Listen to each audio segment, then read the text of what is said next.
Hello, Hello. welcome. Hello. I'm Jim. John. Hello, how do you do, Jim? This is my daughter Alex. Hello, Alex. pleased to Hello. meet you. Hello. We gather you'd like to have a look round. Yes. One of your old road. Please feel free to wander round and Goodness me. look round the house as you wish. Thank you very much indeed. Okay. Thank you. Wow. It's almost unrecognisable. Well, it would be, of course. Virtually unrecognisable. Stairs are in the same place. I remember standing at the bottom of the staircase here with Nanny, waiting for my mother to come down and beat me. The routine was that Trader would go and stand at the bottom of the stairs and shout the fateful words, "Are you there?" And my mother would be in her bedroom at some distance from the bottom of the stairs, and I'd be standing at the bottom of the stairs straining my ears to hear what was going on. If she did hear Trader calling, she'd come swooping like one of the Furies out of her bedroom and grab a belt as she flung herself down the stairs, and then, like no questions asked, just take me into the dining room and put me over the table and give me a bit of a hiding. Not a happy memory. And oh, goodness me, this would have been roughly the area where the nursery was. So that's completely confusing. And perhaps this used to be the downstairs bathroom. Obviously it's not now. What's this? Oh, I don't think they're going to be Radio 1 listeners, these people. Okay. Now this was and still is the dining room. And our dining room table was here, and with a fewer, smaller table, well, same size table, fewer chairs. And my dad traditionally sat there, and my mum there, and I used to sit at this side, and Francis there, and guests, if there were any, would face each other there. There's some very, very tense meals in this room, let me tell you. My father made one of his all-time best remarks in here. They had some friends round for a meal who had just come back from Egypt. And these people, and I can't remember who they were going on at rather inordinate length about Egypt and how marvellous it was and how fantastic the Egyptians were. And then it caused in the conversation that these people paused in their eulogy to the Egyptians. My father just looked up and he said, "There is no smell on earth finer than the smell of a dead Egyptian." And as you can imagine, the conversation died in that instant. I don't think anybody spoke again for the rest of the night. The kitchen, there was what we call the small kitchen here, which would have probably come to about here. Red tiled floors, and a fantastic old, where the Aga is now, a fantastic old range. I don't know at all. It's all very puzzling. Anyway, let's go and have a look upstairs. I do remember standing in one of the upstairs bedroom windows. Well, all the bedrooms are upstairs actually, but and looking over to where Birkenhead and Liverpool were burning, because it was the middle of the night. I was aware of that, but it looked as though the sun had just gone down. There's a big red glow in the sky.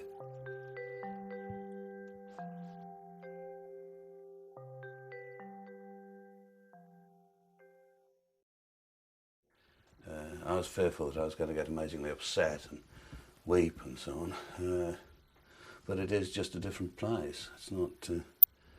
I don't feel any kind of vibes at all. Interesting. The laying of ghosts. This was the nursery. A lot of spiders would come in here and die horribly on the walls. We used to rather pride ourselves on our collection of dead spiders.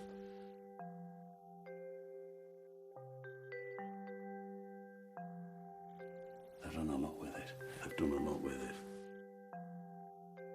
The belt that my mother used to use when Trader stood at the bottom of the stairs and started shouting, "Are you there?" The belt would be on top of here, I think, that she would have grabbed as she came down to give me the hiding I doubtless deserved. Time to go and inspect the garden. Oh, that patio area. Oh my God.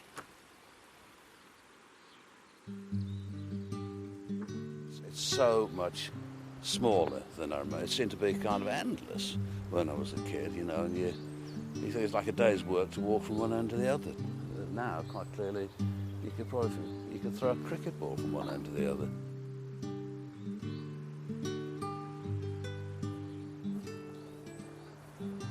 Well, my dad must have gone through this door on numerous occasions to collect eggs. I'll have a go, see if I can get... Yeah. I'd love to say yes, I remember that, but I don't, of course, because obviously it was full of hens. At least that is a relic of our occupancy. Treat it with a bit of respect.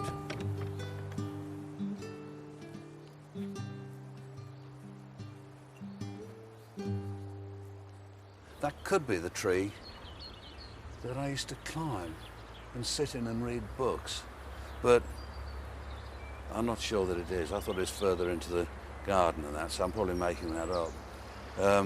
But it was in this field here that the German prisoners of war used to work, unsupervised, in fact. But that shooting is interesting, because you used to get that during the war. You can hear gunfire. And I don't know whether there's a range down there now, but you used to get American soldiers practicing gunnery. And I think my mother quite enjoyed that, because I think she used to probably go out and flirt with them a bit.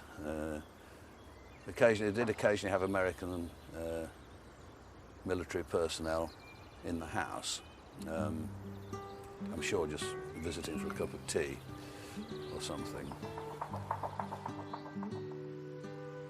I used to devote an immense amount of time to trying to beat my record for speeding around the garden. It was the most satisfactory course. I used to do all those things that you do when you're a kid, like taking the mud guards off your bike because you think it's going to make it go faster, and removing the bell and so forth. I used to speed round there and get my poor brother Francis to time me doing it. And I think that I did it in 28 seconds, but that probably would prove to be completely impossible. I used to come hurtling up here and slide the bike round the corner and use the kind of bump on the ground, and I used to use that to stop me coming off completely, and then hurtle on down the path. That was pretty impressive, really. I'm surprised I never went into Speedway. And then when I did ride my tricycle through the side of the greenhouse, steering went, and a design fault. They'd have called them in now. And I cut myself very badly. I got a rather dramatic cut here, and a V-shaped one here, which I always claim happened the day before Victory Day, Victory in Europe, but I don't know whether it did, to be honest. It was around then. And the doctor came out, and I was put on the dining room table, and it was stitched up. And the following day I heard Nanny telling other nannies in the village that I'd not cried during the course of this operation, which was true. And this kind of gave me an identity. I thought to myself, I am the boy that doesn't cry. So I never cried again for, about another 20, 22 years.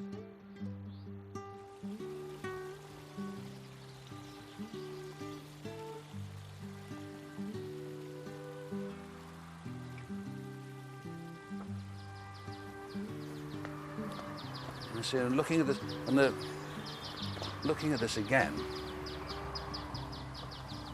although it's a long distance away, this is another candidate for the tree that I used to sit in. But it just seems too close to the road. And then the pond would, I think, have been here. And it had, no, this, yeah. Pond there, and then this is good. This was definitely here then. It looks like some Neolithic dwelling, so it's probably got a preservation order on it. Oh, that's good, that's good. That's one of the few things that I can actually... There is the stump of the flagpole. I've got that right, at least. So, that's quite good. I'm quite reassured by that, actually. I've got something right.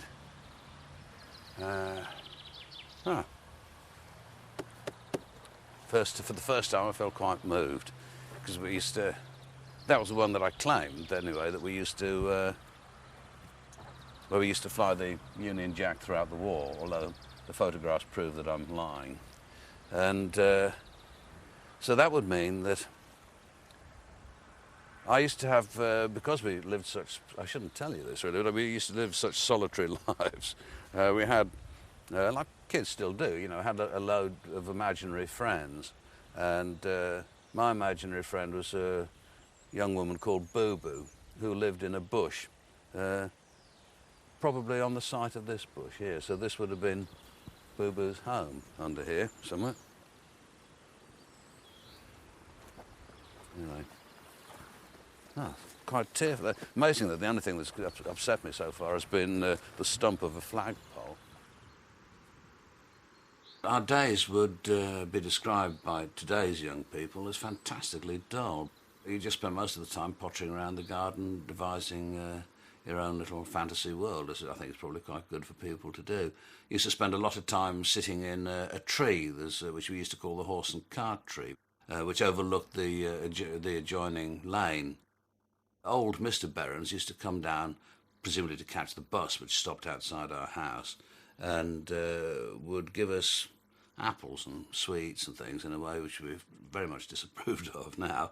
But he was a nice old fellow, and we used to sit in the tree for hours against the hope that he would come by. I'll go and see if I can peer over the fence, just in case Mr. Berrens is going by. No sign of him. The pond that I can see from here is the one which in my dreams I used to cycle into prior to wetting the bed. And the thing was that it happened so often that I kind of knew, even while I was dreaming, that what was going to happen, and I would desperately try to throw myself off the bicycle to avoid the wet bed and the subsequent recriminations that were going to occur. I don't think that I ever succeeded in doing that, though.